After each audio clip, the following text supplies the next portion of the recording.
Gonna go underwater with it?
So this is day 4 of the 9 days.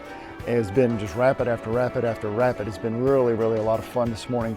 So we stopped at Phantom Ranch to refill our water for the rafts.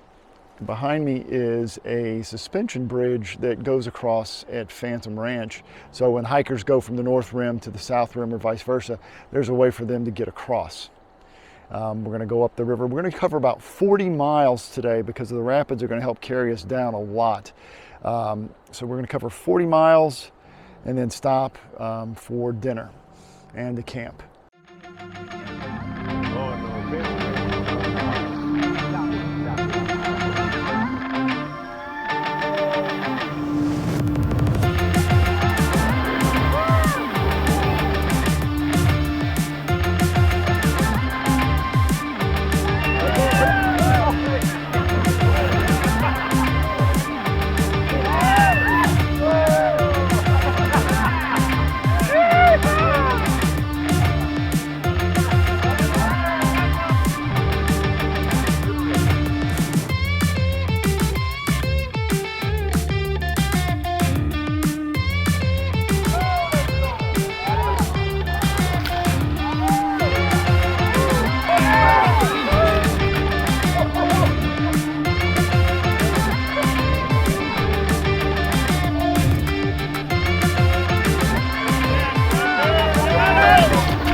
On the way to camp, we stopped at this amazing warm water swimming hole.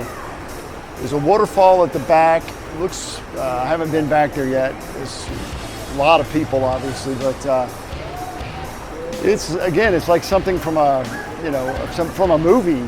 It's insanely gorgeous. The water gets about chest deep. It's really warm. I mean, compared to the water temperature back in the Colorado, which is like 55, 56 degrees, this is like 85 degrees, so it's substantially warmer.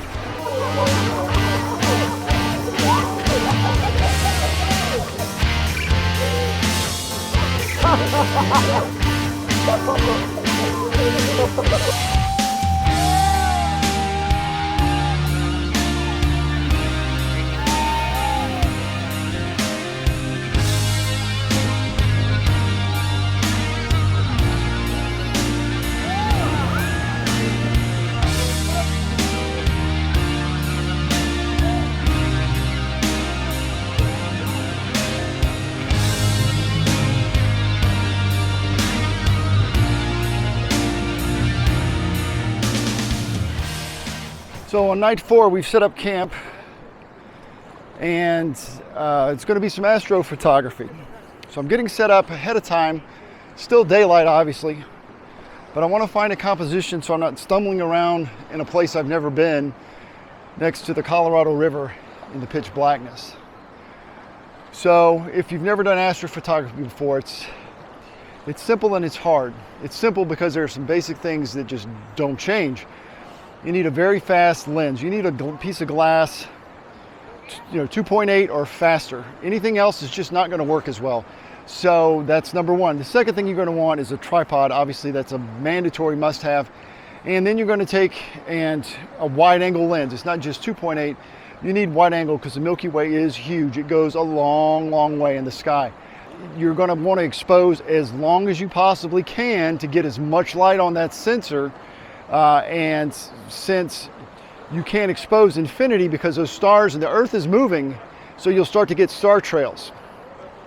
So for a 16 millimeter lens, it's 16 millimeters. You're looking at less than 30 seconds before those stars start to become, instead of being pinpoints, they're going to become tic-tacs. So, at 16 millimeters, I'm probably going to start around 25 seconds, 22 seconds, somewhere around there for my exposure. And my ISO, I'm probably going to start at like ISO 1600, and then the shutter speed is finite. Once I get the star trails stopped and it's its pinpoint, that doesn't change. I'm always going to be shooting as wide open as I possibly can. That doesn't change. So the only thing I'm going to mess with at the end is going to be my ISO, and I'll dial that in till it looks the way I want it to look. So here's where I'm going to be shooting the Milky Way tonight. It's going to rise right over here. And then as it goes, it's going to come up, up, up, up, up, up, and it's going to arc this way. All right, so your first thought might be to have a composition similar to this with the river and then all of this, and then you got this gorgeous, this rock, the canyon walls back there. But the problem is, it's going to be pitch black. It's going to be dark. So you're not going to get all that detail, and there's just a lot of wasted space because the star of the show is the Milky Way. That's your subject. You want to have a sense of place, which is why I'm glad we're here, and I'm going to include that part of the canyon. But I'm not going to be so wide and down that I've got a little bit of Milky Way at the top, and then I've got this huge part of the composition is all landscape, because that's not what I'm taking a photograph of. So the last little piece you're going to need help with when you're shooting astrophotography is focus. You're going to be in manual focus mode, and it's going to be dark. So how do you focus? There's a couple things you can do. You can either take and set up and not move your tripod, not move your camera, and focus before it gets dark. Then turn your autofocus off, put it in manual focus mode.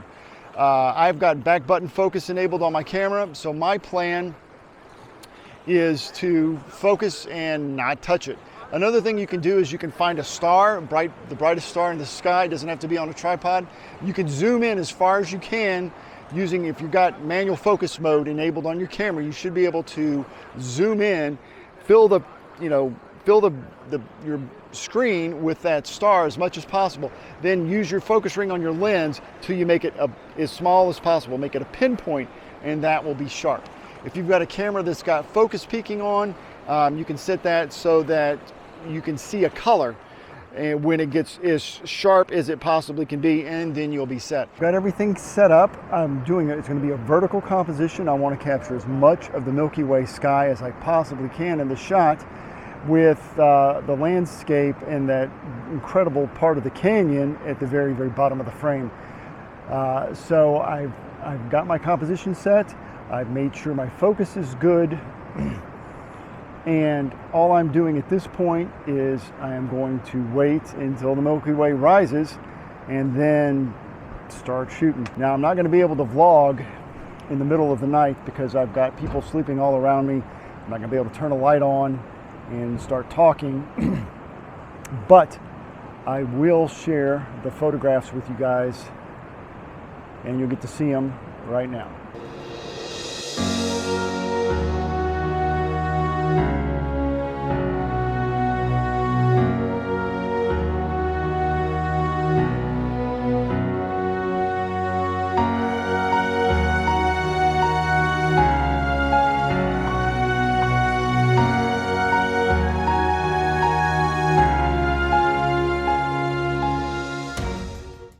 on day 5 of 9.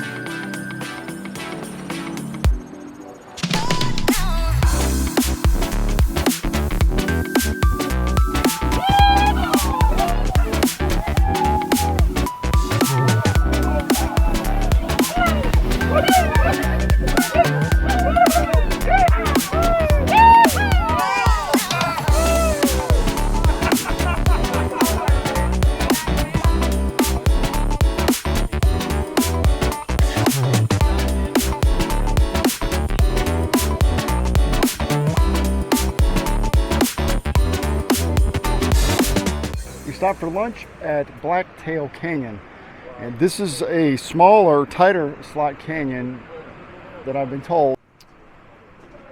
So the slot canyon, again on the tour we can't pick the exact time, and so we're here at lunch, and the sun, if it was a narrow slot canyon it'd be fine, but it's pretty wide at the top, and as you can see on this side of my face the sun is hitting it directly. So for slot canyon photography, what you really want to have is that reflected light. You want that light to come in at an angle and reflect off of the canyon walls. And because it's so wide at the very, very top right now and the sun is directly overhead, that it's too much. It's just too, it doesn't look that good. I managed to actually get a few more shots in the slot canyon. I didn't think I was going to get the people the other people on the tour kind of congregated in one area, and it left it a little bit vacant in the areas that I wanted to shoot. So again, I couldn't really vlog it since the light was changing by the second with the sun and the clouds. So if I got anything, I can show you the photos right now.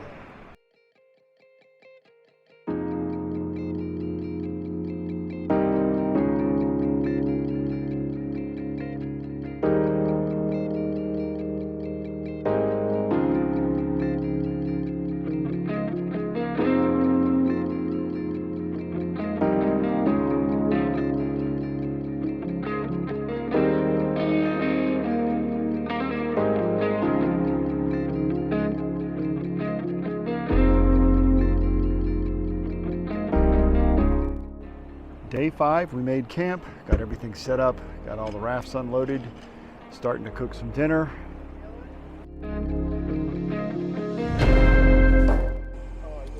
So last night I woke up, I had an alarm set, but I woke up a little bit before it went off. Milky Way was just like streaking right across when I opened my eyes, it was just right there streaking across the whole sky. And I had put on my headlamp and I went down the beach just a little bit and set up my camera, got everything set. And the crew's getting the breakfast ready. Got hot coffee that I need very, very badly. So the view from the bedroom.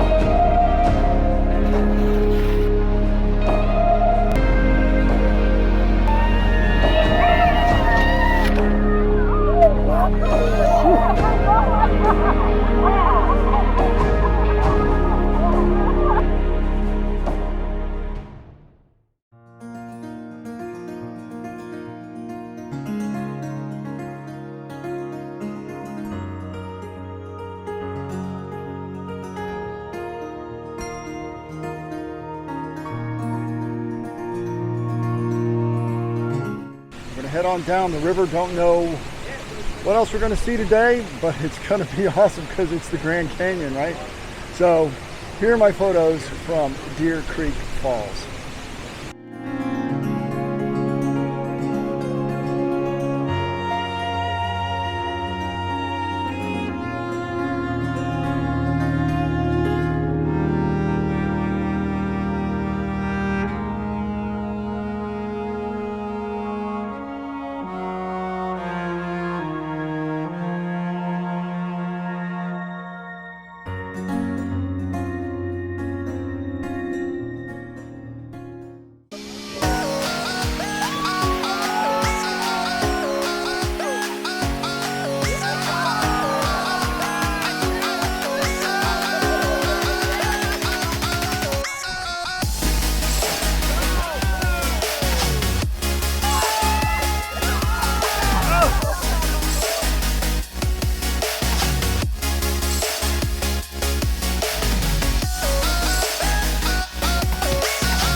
So this is the end of day 6. We had some slip and slide fun that you saw. So get you eat a good dinner and get a good solid night's sleep. And we've got some really cool stuff coming up. We really do. It's going to be good. I can't wait to share it with you. So that was part 2 of 3 of the Grand Canyon rafting. And if you enjoyed the video, I sure would appreciate a like, a thumbs up, and don't forget to subscribe. There's one more video coming out next week that's going to wrap up the epic 9-day adventure on the Grand Canyon, rafting it from end to end, 280 miles on the Colorado River over 9 days. Epic, epic stuff. Fantastic trip, amazing photography, got more to come. You don't want to miss it.